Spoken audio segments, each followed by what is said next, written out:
as we and our coalition partners are doing in Afghanistan,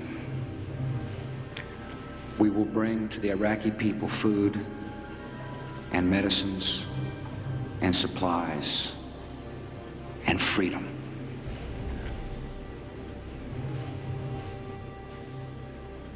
So I believe that this is a fight for freedom, and I want to make it a fight for justice too. We have shown freedom's power, and in this great conflict, my fellow Americans, we will see freedom's victory.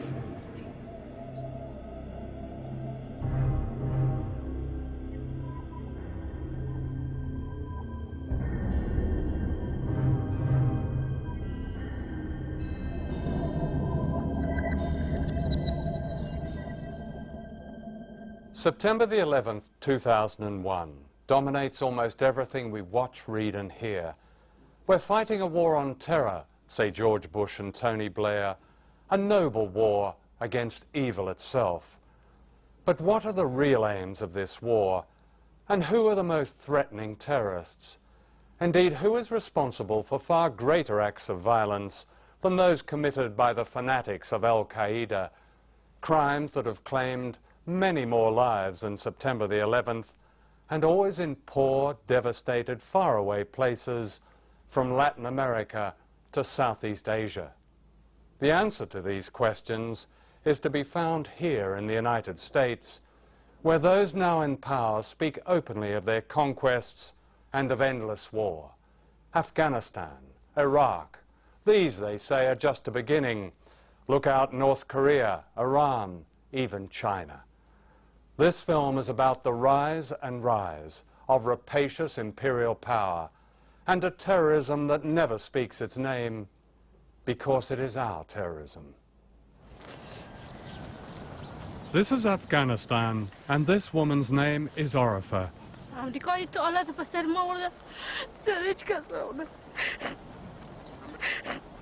In October 2001, an American plane dropped a 500-pound bomb on her mud and stone house. 8 members of her family were killed, including 6 children. 2 children died next door.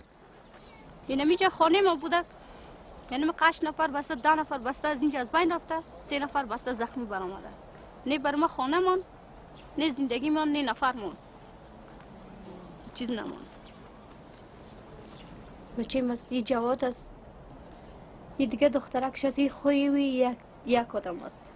یه از بین رفته، یه از بین رفته، این دخترک اینجا که سر میکنه یه از بین رفته، این دخترای جوان از بین رفته. این شاورما است. باز آمدم که برای صورت ازی سعی کردم که بسته روی ازی بسته این مستر کله ازی بخی پوچاک شده، یکی سینهش یکی تیکه پارچه شده، دستش یکم تیکه تیکه شده. بچه خود ما رو میبینی کل از بستم تو دم کرده پوچی کرده. دخترها یکیش این دختر بسته سوخته بود. یک دختر دیگه بیخی بسته بیخی دمی روی بسته دمی روی ازی در روی میکت بیخی چسبیده بود. گوشتش هم تو مابین پلاستیک جمع کرده شد. این دخترک گردنش بسته سرش نبوده. اما هم بسته صورت تخته پوچش رفته بود، صورتش معلوم میشده. Afghanistan was claimed as the first victory in America's war on terror against Islamic fundamentalists known as Al-Qaeda, the group responsible for the attacks of September the 11th. The Taliban regime in Afghanistan had given Osama bin Laden a base, but bin Laden and the Taliban leader were never caught. Instead, more than 3,000 innocent people were bombed to death. That's more than were killed on September the 11th. President Bush calls this Operation Enduring Freedom. امریکا دا چی حالت چی روز بر ما ورده خانه منم از بین برده نفر ما کل بسته کل زندگی ما از بین برده چی کنیم این حالت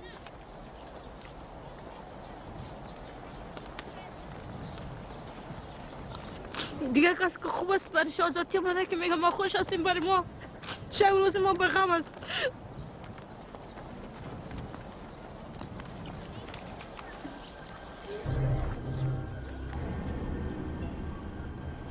A world away in New York. This is Rita Lazar and her brother Abe. Abe was killed in the Twin Towers on September the 11th. He might have saved himself, but chose to help a disabled friend. My view does not look out on the World Trade Center, but I'm on the 15th floor in Lower Manhattan, and I ran across the hall to my friend's apartment, and her windows looked out on the World Trade Center, and I got there in time to see the second plane hit the second building. And strangely enough, it was only then that I said, oh my God, my brother's in that building. Danny, my son's best friend, called and said, can I come over? And we said, sure. And he said, did you watch the president's speech? And we said, no. And he said, he mentioned your brother. And I looked at him and I said, what are you talking about? And then I thought, gee, there must have been a lot of people who stayed behind with their friends in wheelchairs. You know, you don't think that it's your own brother. You don't think that. But it was my brother. And immediately I knew that my country was going to use my brother's death to justify killing innocent people in Afghanistan and wherever else they would look. Rita decided to go to Afghanistan to comfort the victims of the American bombing. She met Orifa and took her to the American embassy in Kabul to seek compensation for the killing of her family. I'll tell you about Orifa. She had taken a translated description of what had happened to her and her family to the American embassy to ask for help, and had been turned away and told, go away, you're a beggar. The oppressed people of Afghanistan will know the generosity of America and our allies. As we strike military targets, we will also drop food, medicine, and supplies to the starving and suffering men and women and children of Afghanistan. The United States of America is a friend to the Afghan people. Such a friend that out of $10 billion spent in Afghanistan in the last 2 years, the majority has been spent on the military. Of all the great humanitarian disasters, few countries have been helped less than Afghanistan. Only 3% of all international aid has been for reconstruction.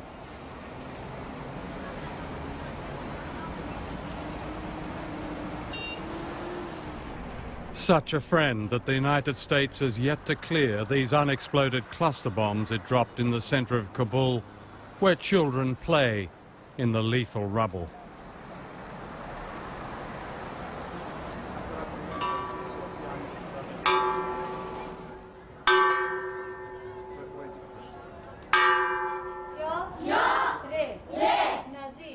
And children are supposed to learn in this devastation.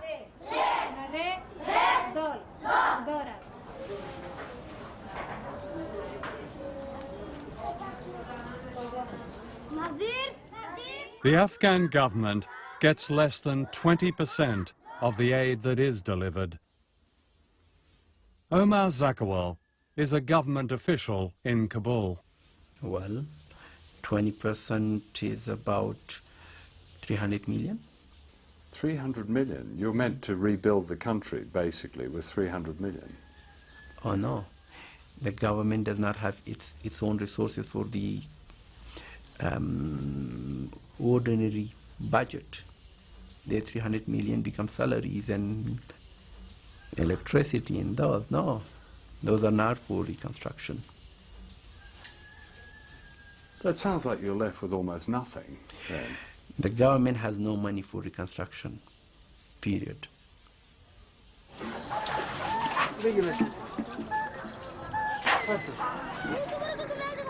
The water in this typical Afghan village may look clean, but it's contaminated, and most of the children suffer from preventable diseases. Since the overthrow of the Taliban, little has changed. For these people, life is just as dangerous.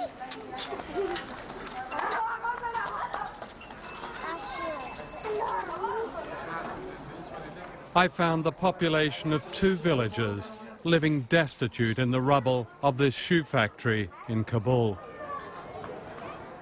They'd fled attacks by warlords who'd robbed them and kidnapped their wives and daughters.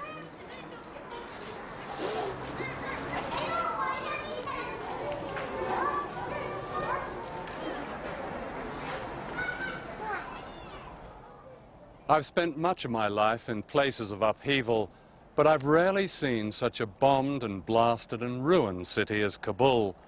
Most of the damage was done not by the Taliban, but by the Afghan warlords backed and trained and funded by America for more than 20 years. The same warlords who have been effectively put back into power by George Bush. While Afghanistan's liberation from the Taliban was welcomed here and brought certain freedoms, such as the opening of schools and the playing of music, for many people, another kind of terror replaced it, one barely acknowledged in the West. And not only has the government in Kabul no power and no money, the president, Hamid Karzai, dares not leave his office without his 42 bodyguards from the US Special Forces. Real power is held by these men, warlords, whose record of repression and brutality is little different from the Taliban. Many Afghans regard them as no better. For 4 years from 1992, they fought each other for control of Kabul, killing 50,000 innocent people and smashing the city to rubble.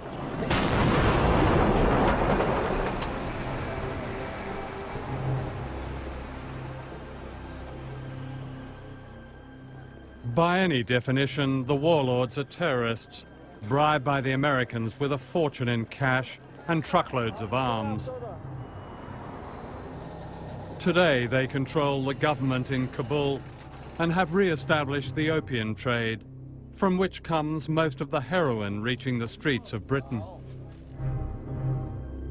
Now Human Rights Watch has broken the silence, documenting atrocities committed by gunmen and warlords who have essentially hijacked the country. Once again, the victims are often women.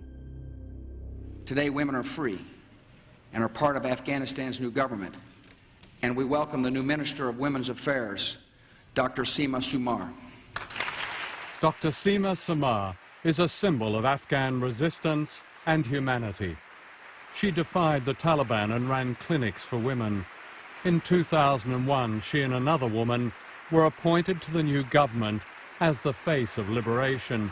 But no sooner had the applause in Washington died away than she was forced out.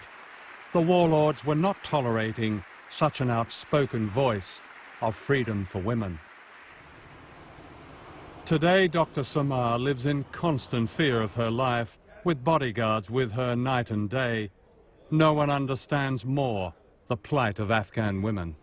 It's not much change for them. The majority doesn't have access to health care. They don't have access to education. They don't have access to job opportunity. The liberation of women in Afghanistan is mostly a sham, and their plight is desperate. Since the overthrow of the Taliban, Human Rights Watch has documented kidnapping and the mass rape of women, girls, and boys. Girls' schools have been burned down. In the western city of Herat, women can be arrested if they drive, and if they are caught with an unrelated man, even a taxi driver, they may be subjected to a chastity test. This is Marina, a member of an extraordinary organization called the Revolutionary Women of Afghanistan, which has protected and educated women and documented their repression. We had to meet in secret. The veil was necessary to cover her identity. We don't believe that there is much difference between the Taliban and the Northern Alliance, or the commanders who are now in power in different parts of Afghanistan, because the origin is the same. They believe in the same thing. Their nature is the same. They are the two faces of the same coin. Women don't feel secure. The police are generally not functioning properly. courts are not generally functioning properly. You have places where you have real deep fear of commanders and of armed groups. You have cases where women get taken by armed groups, where people become imprisoned in private jails. You have reports that men and women who are walking down the street get picked up almost at random to check whether or not they're married, to verify that they haven't been having illegal sexual intercourse. Just a month back, these commanders raped women, and a group of 35 women jumped into the river along with their children, and they died just to save themselves from being raped again. The starving, the wretched, the dispossessed, the ignorant, those living in want and squalor, from the deserts of northern Africa to the slums of Gaza to the mountain regions of Afghanistan, they too are our cause.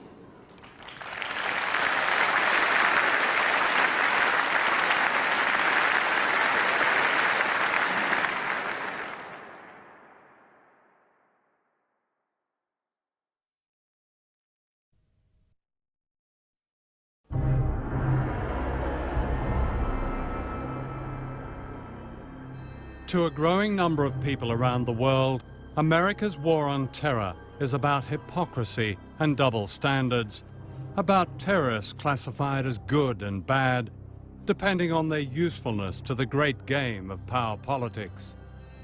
For years, Osama bin Laden was not only regarded in Washington and London as a good terrorist, he was virtually our creation. One of the most closely guarded secrets of the Cold War was America's role in supporting Afghan warlords known as the Mujahideen. The official story is that America backed these fundamentalists in response to the Soviet invasion of Afghanistan in December 1979. But that's not true. It was 6 months before the Soviet invasion, in July of that year, that President Jimmy Carter authorized $500 million to help set up the Mujahideen, a terrorist organization. The American people were completely unaware that their government, together with the British Secret Service, MI6, had begun training and funding Islamic extremists, including Osama bin Laden. Out of this came the Taliban, Al-Qaeda, and September the 11th.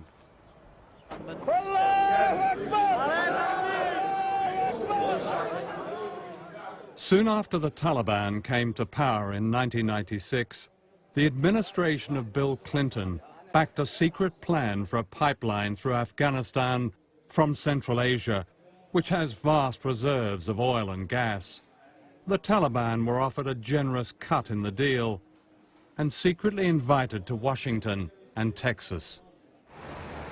They were treated royally, taken shopping and flown to tourist attractions like the NASA Space Center and Mount Rushmore. Their tour was so secret that no television news covered it. Most Americans knew nothing.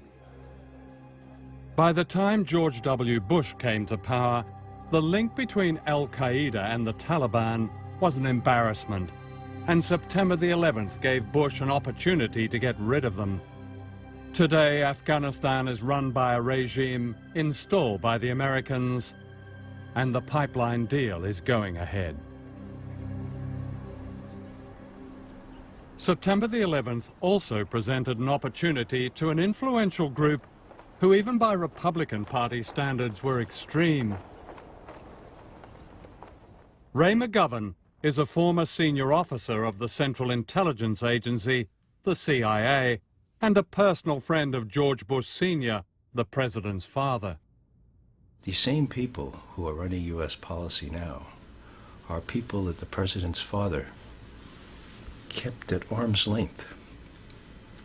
They were referred to in the circles in which I moved when I was briefing at the top intelligence and policy levels.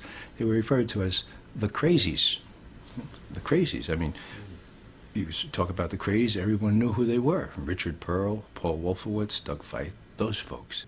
The crazies also include Donald Rumsfeld, seen here in Baghdad in 1986, warmly greeting Saddam Hussein, who was then being armed to the teeth by America and Britain.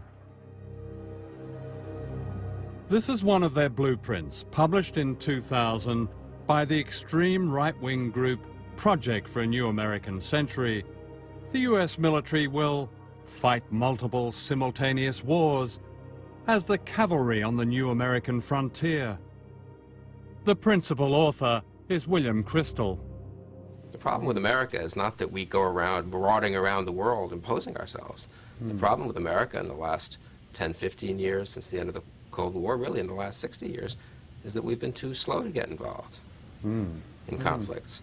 Outside America, people have worried about the United States conducting an unprovoked attack on a country, a sovereign country. Are they? Are they? Yes, they are. Really? They're worried we're going to attack Britain, France, Germany? Any democracy? No, because... Any decent regime? No, the United States doesn't usually attack strong countries. Do we attack decent countries? No, I said strong countries. Well, I was asking decent countries.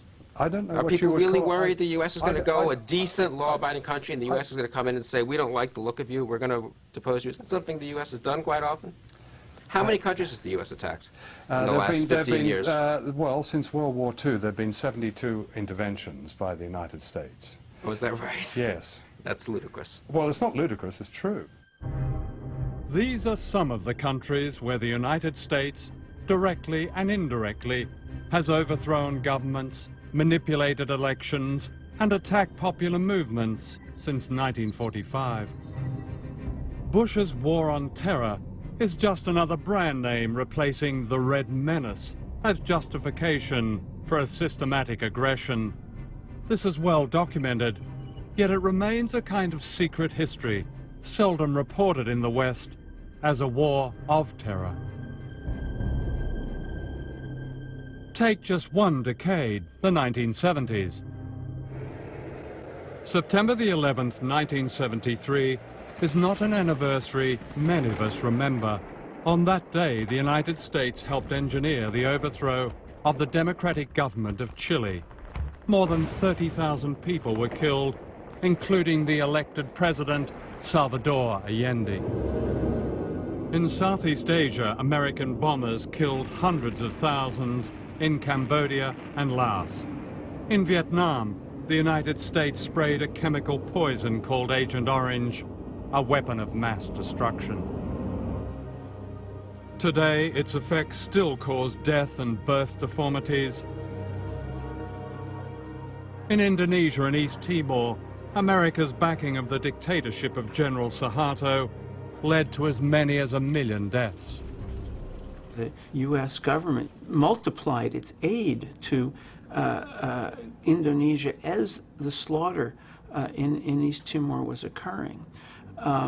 Vietnam, Cambodia, Laos. You know, the United States ranks pretty high, unfortunately, in supporting leaders and governments that brutalize their own people. Last year, the Bush administration released its national security strategy. Behind the jargon of the war on terror is a new message that America intends to stand alone and dominate by threat of force. It reminds you, I think, of the days of the 50s when children were told to go under their desks because an atomic bomb might hit them or something. I mean, it's just ludicrous what's going on. And the whole twist of dragging Iraq into the war of terrorism, the axis of evil, all of this fundamental sort of rubbish, you might say, is part of the political games that have been played by Bush, given the opportunity that 9/11 presented to him and his regime and the survival thereof and the future thereof for the next election in 2004. Today, the United States has 152 military bases around the world. These include bases at major sources of energy, established under cover of the war on terror. The US military calls this full-spectrum dominance. We don't really give a damn what anybody thinks. We rub everyone's face in it. We're Americans and you're not. And we're talking the Roman Empire here. I mean, we'll do anything we want to do, anywhere we want to do it. And you're either with us or against us. And multilateral institutions like the UN are incidental and irrelevant to the powers that be. That is the image we're sending to the world. That is what much of the world feels about this country right this minute. We cannot accept, and we will not accept, states that harbor, finance, train, or equip the agents of terror. Those nations that violate this principle will be regarded as hostile regimes. How ironic are Bush's words, because thousands of known terrorists are to be found in the United States living beyond the law. Last year, Amnesty International confirmed the presence of thousands of torturers given safe haven in the United States. The report listed notorious names from Latin America, many of them trained here at the School of Americas in the state of Georgia, where American officers used manuals like this to teach the black arts of terror and repression. Most Americans are completely unaware of this. You know, you looked at the Truth Commission report in El Salvador, who was responsible for the massacres. Very high percentage of them were trained in at the School of the Americas in Georgia. And down, not just in El Salvador, in Panama, in Honduras, in Guatemala. You go, as I have, you go and meet with the high command of the military in Central America, and you see on their walls diplomas from the School of Americas and other U.S. institutions. So when people talk about terrorism, it's always over there. It's not the terrorists that the United States have supported.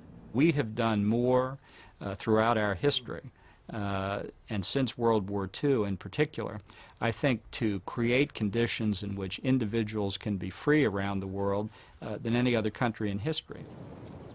In Afghanistan, Colonel Rod Davis is helping to spread that message of individual freedom. Good morning, I'm Colonel Rod Davis. I'm the Director of Public Affairs for CJTF 180. That's the coalition military force stationed here in Afghanistan, specifically at Bagram Air Base. This morning, what we're going to do is take you on a tour of Bagram Air Base, and we're going to tour numerous facilities. The airfield itself will point out... This is Bagram Air Base near Kabul. It's here that Al-Qaeda suspects are interrogated and disappear, and where there have been allegations of torture. Many of them end up in Camp X-Ray at Guantanamo Bay in Cuba. What happens, Colonel, to innocent people who are swept up in this? People who have come through your detention facility here at Bagram, but there really isn't a case to be made against them, and they've kind of disappeared. Well, let's talk about what you refer to as the detention facility. We'll hold right there, allow you to get some images. How would you describe it if it's not a detention facility? Tell you what, we'll talk about that. Let's pull off to the side here and let you take a few images. Oh, this is it over here, is it? Well, we'll let you know. Okay.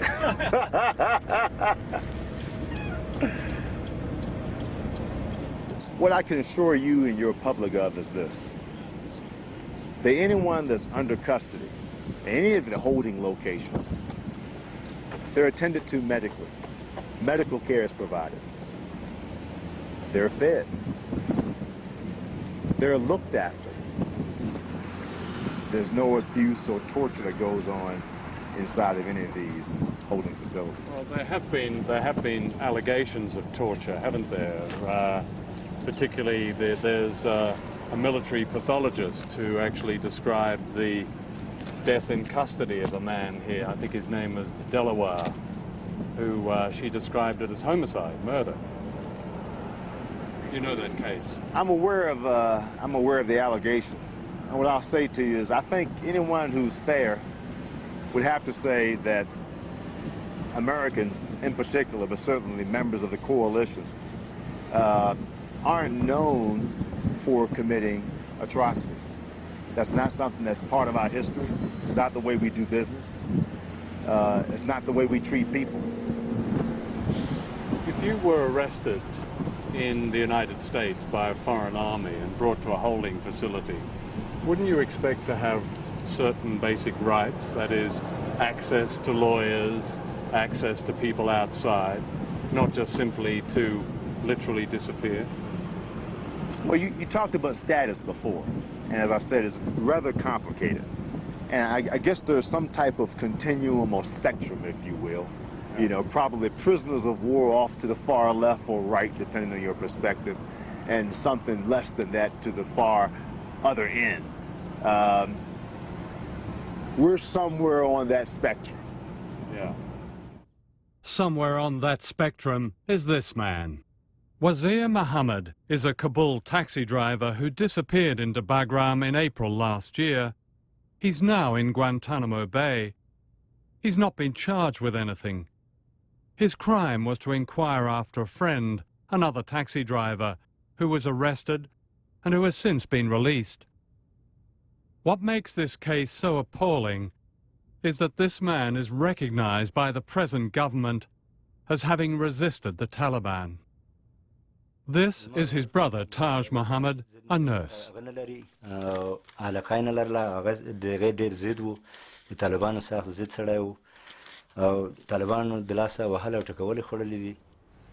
This is where he is now, Guantanamo Bay, where prisoners are shackled, trussed, and kept in cages 8 feet by 7 feet for up to 24 hours a day.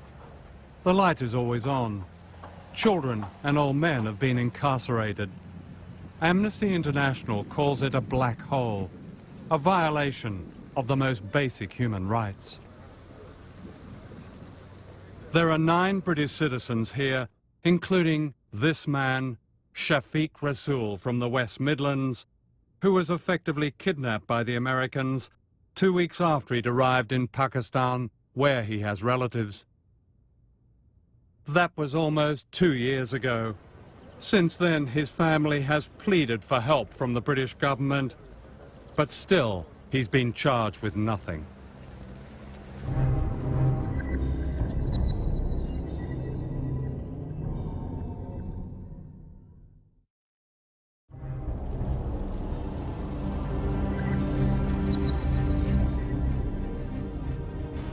These are the oil fields of the Middle East, the greatest prize of all. Iraq is the world's second biggest oil producer, and its conquest gives America a vast base from which to dominate the Middle East. It's been a conquest achieved at any price, including truth. It was serious dishonesty, the result of which includes the fact that thousands of Iraqis have died. Hundreds of soldiers from our own countries have tragically died. Andrew Wilkie is the only serving Western intelligence officer to break cover and expose what he believes to be the truth about the invasion of Iraq. Working in the top-secret Office of National Assessments in Canberra, he saw intelligence shared by America, Britain and Australia. We were sold this war on the basis of Iraq possessing a massive arsenal of weapons of mass destruction, which was never found and won't be found because there was no massive arsenal of weapons. We were also promised a need for a war on the basis of active cooperation between Iraq and Al-Qaeda, and the fact that it was just a matter of time before some of these weapons from this massive arsenal were passed to this terrorist group. Always a ridiculous proposition, and always completely at odds with my experience in the intelligence community that there was no hard intelligence to establish that there was a link between Iraq and Al-Qaeda. You know, I never saw any evidence that would link it, and thus far there's been no evidence produced that would suggest that Saddam was behind Al-Qaeda. In fact, my experience in the time I served would suggest the opposite, that Saddam was the least likely person to want anything to do with Al-Qaeda. The only reason to have gone to war was to deal with a threat so imminent and so dangerous that war, as a last resort, was the only means available. As I weighed the evidence, as I watched the debate emerge, I reflected on my own experiences, I listened to the discussions from the Pentagon and inside the White House, as I checked with sources in Congress and people who were current on the intelligence. That simply wasn't the case. Isn't there a problem for us in the West of honesty about the reason for going to war in Iraq, and that was weapons of mass destruction? I don't think that was a lie. We went to war in large part because of the concern that weapons of mass destruction in the hands of the Saddam Hussein regime, a regime that used such weapons, in particular nerve gas. And was supplied by the United States and Britain with these weapons of mass destruction. No, I don't believe that's accurate. Well, yes, they were. Most of the weapons of mass destruction from Saddam Hussein weren't built by him. The machine tools and the ingredients for his biological weapons, they all came from other countries, many of them from this country and Britain. I don't think that's right. I really think that it's on the record in the Library of Congress. You'll find it there. I think the premise of your question is wrong. Mr. Fife had only to look up this congressional record of a US Senate inquiry in 1992. It shows that the US government approved the sale of biological weapons to Saddam Hussein. The suppliers were this company in Maryland and Porton Down in Britain. If you really want to know the truth about the state of Iraq's weapons of mass destruction before the invasion, listen to Colin Powell in February 2001. He states clearly that there was no threat from Saddam Hussein. He has not developed any significant capability with respect to weapons of mass destruction. He is unable to project conventional power against his neighbors. And this is Condoleezza Rice, Bush's national security advisor, in July of the same year, saying the same thing, putting the lie to their own propaganda. We are able to keep arms from him. His military forces have not been rebuilt. A reflection there of a change. And that, many believe, was the truth, a truth that was covered up and conveniently forgotten after September the 11th, when Bush and Blair decided to attack Iraq. They found no weapons of mass destruction, no links with al-Qaeda, no nuclear weapons, no 45-minute threat. So was it all a charade?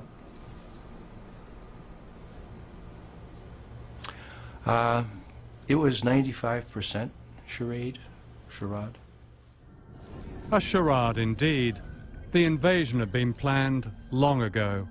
In July last year, Condoleezza Rice told another Bush official, "That decision has been made. Don't waste your breath."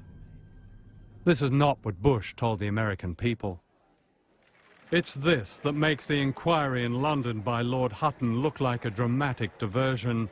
Its narrow terms preventing a far-reaching investigation, not only into the loss of one life, but thousands of lives of innocent people in Iraq, the victims of an unprovoked war.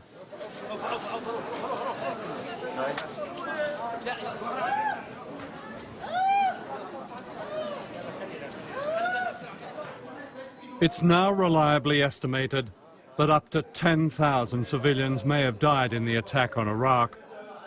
Joe Wilding, a human rights observer in Baghdad during the bombing, saw the suffering.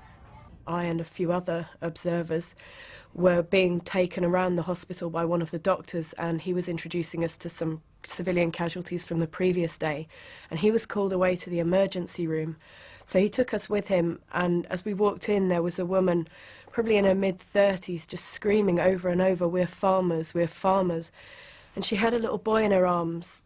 He was 4, his name was Mohammed, and the whole right-hand side of his face was cut up by shrapnel. And then there were other women in there. There was a little girl, and she was just screaming every time anyone moved her, screaming when they took her into the X-ray room, screaming when they brought her out again. And the doctor pulled back the covers and showed us this huge gouge out of her thigh, and they were trying to clean it, and they didn't have enough anesthetics or painkillers or anything, so she was just screaming and screaming as they tried to clean this wound. All of them were just in so much pain, and then Fateh, the youngest of the daughters, was 8, and she was killed in the bombing, and Fatma was just stained with all their blood and just going from one to another, picking them up. Why is it wrong for dictators and terrorists to kill innocent civilians, and right or excusable for the United States to do exactly the same? Well, the United States doesn't do it, and if we did it, it would be as reprehensible as what the terrorists do. The United States doesn't kill innocent civilians? No, the United States does not target civilians. Those of us on the outside who look at September the 11th, where 3,000 people died in that tragedy, but then look at the thousands who have died since, wonder about double standards here. Would you address that? I think that the numbers that you're talking about are questionable. So let's leave aside your numbers. Why are they questionable? I mean, I don't accept your assertion that we've killed thousands of innocent people. But let me get to the. There's a lot of studies and an examination of facts on the ground that suggest indeed thousands. I mean, in Iraq at the moment, there are studies that are talking about 10,000, but I don't want to get into numbers, but certainly thousands seems a fair figure. I don't know that that's true, and I don't accept the assertion. If you ask an American student how many people died in Vietnam, he'll tell you 58,000, because they've dismissed the 2, 3, maybe 4 million Vietnamese who were killed by the United States and its allies in that war. So this is an ongoing issue. Mr. Powell, Colin Powell, General Colin Powell, I think, was quoted as having said he's not interested in civilian casualties in Afghanistan. It's not his concern. And that's the attitude, I think, with Iraq. Whether it's 5,000 or 10,000, it's really not an issue. Well, I think Americans, like most people, are mostly concerned about their own countrymen. I don't know how many Iraqi civilians were killed, but I can assure you that the number is the absolute minimal that it's possible in modern warfare. One of the stunning things about the quick coalition victory was how little damage was done to Iraqi infrastructure and how low Iraqi casualties were. And I think that's quite high if it's 10,000 civilians. Well, I think it's quite low if you look at the size of the military operation that was undertaken. It's practically an inevitability in war that there are going to be innocent people who get hurt, no matter how much care a professional military, a properly behaved military, puts into avoiding damage to non-combatants and to civilian infrastructure. Mr. Fife, that sounds fine, sitting here in Washington. But in Iraq and in Afghanistan, which is my most recent experience, that's not how it looks at all. May I interrupt for a moment? I apologize, sir. Would you stop tape, please, for one moment? Thank you very much. Let me know when you stop tape. Excuse me? I'm sorry, I'm doing this purposefully, sir. Have we stopped tape? This is very serious. I was not under the impression, sir. Mr. Fife's minder, an army colonel, suddenly stopped the interview as I had pursued the question of civilian deaths. I agree. Over at the State Department, Undersecretary John Bolton concluded his interview with his own insight into my line of questions. One of our major objectives today is to put the government of Iraq back in the hands of Iraqi people so that they can enjoy the benefits of their country's resources and so that American soldiers can come home as soon as possible. Okay. Thank you, Mr. Bolton. Okay. Appreciate it. So are you a Labour Party member? Well, Labour Party, they're the Conservatives in our country. You're a Communist Party member? The American media played a vital role in the invasion and the deception.